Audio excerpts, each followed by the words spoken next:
Hello, everybody. I'm a practicing therapist and a doctoral student of psychology.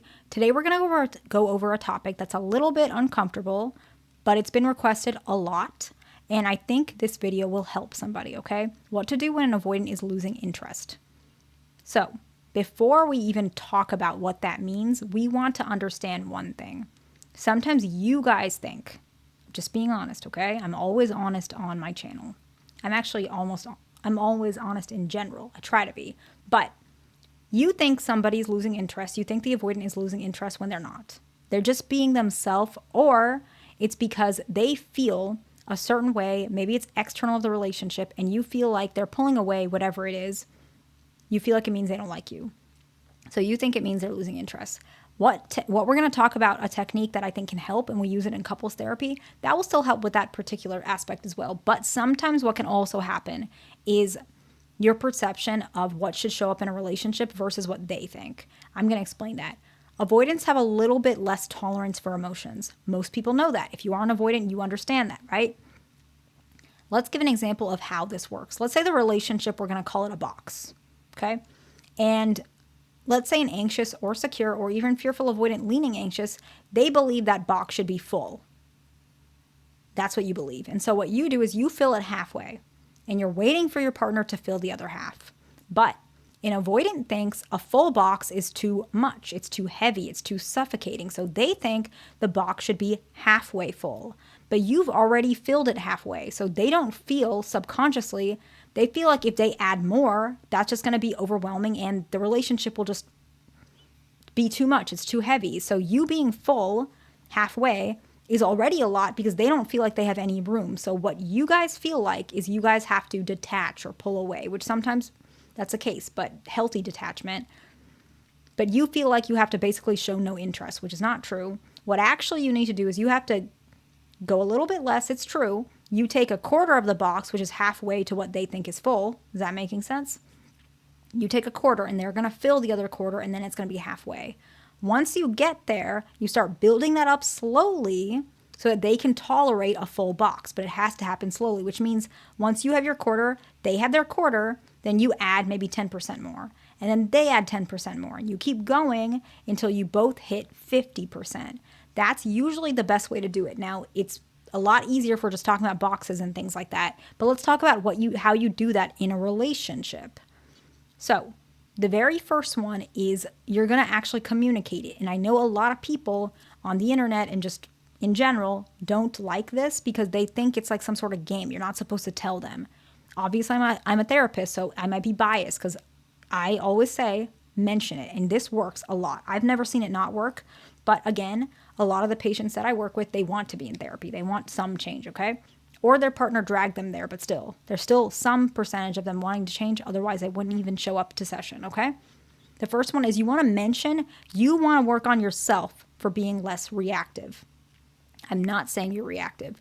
I'm just saying from the perspective of an avoidant, remember we talked about the box example, you might be more reactive than they are, right? And so for you, you might think you're not very reactive, but their perspective is maybe you are a little bit more reactive than they would like because it's hard for them to keep up with you. It's not an offense towards you.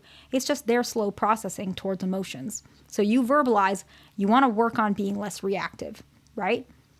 You just want to tell them. For an avoidant, why is this so important? Because it shows that you're willing to meet their needs and therefore it reintroduces their interest in the relationship.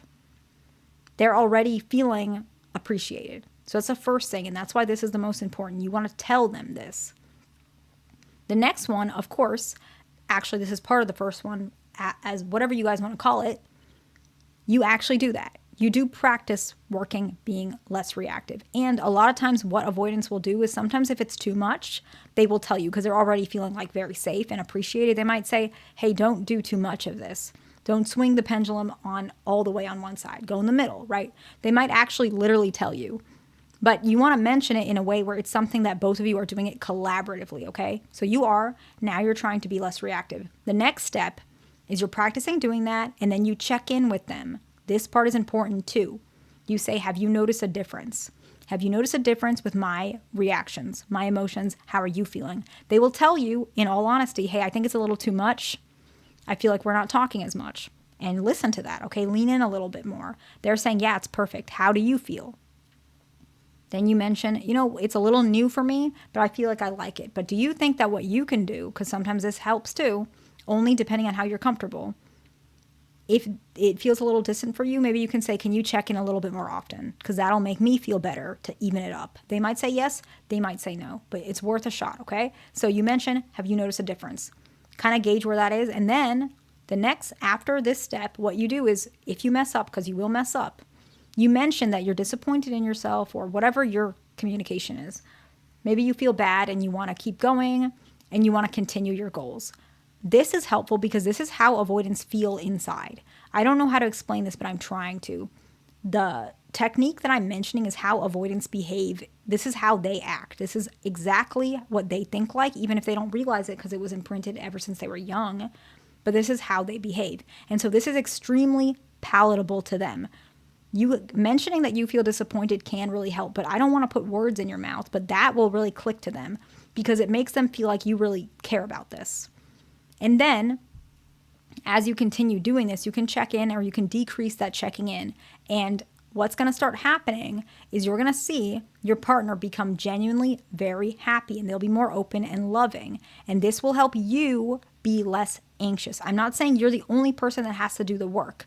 I'm just saying if you really feel like this person is slipping and you don't know what else to do and you're scared, this can really help. This actually helps saving a lot of marriages or techniques to which they're feeling like they don't know what to do with their partner and their partner has no idea why they're feeling so detached and because they don't know. Implementing this immediately starts shifting things. And what ends up happening is the anxious, preoccupied, or fearful leaning anxious does actually get their needs met a lot easier.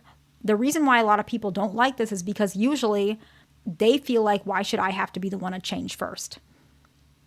The reason and the answer to that, which a lot of you guys won't like, is because you have more interest in the relationship originally. Avoidance, they're not interested in connecting with people as much as you are. That's part of their issue. Like, that's just what it is. Some people have issues. It's not a bad or good thing, but that just means you got to do what you need to do. It doesn't matter who goes first. I don't believe in stuff like that. Whoever does what, the relationship is for both you guys. You both will reap the benefits of doing this. And so let's go ahead and summarize, and then we're going to wrap it up, okay? The first one is you want to mention that you're working on being less reactive, okay? It'll really help show interest. Avoidance, this will just make avoidance really happy, okay?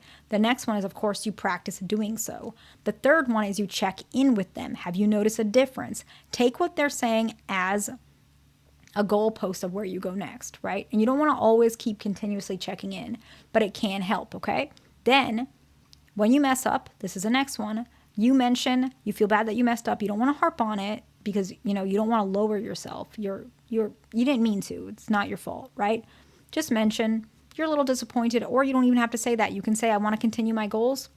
It's just a one day. It doesn't mean anything. And then as you continue, you will see they'll be genuinely happy. And so those are the steps to make them kind of feel more interested. But what happens is you don't want to stay like this, okay?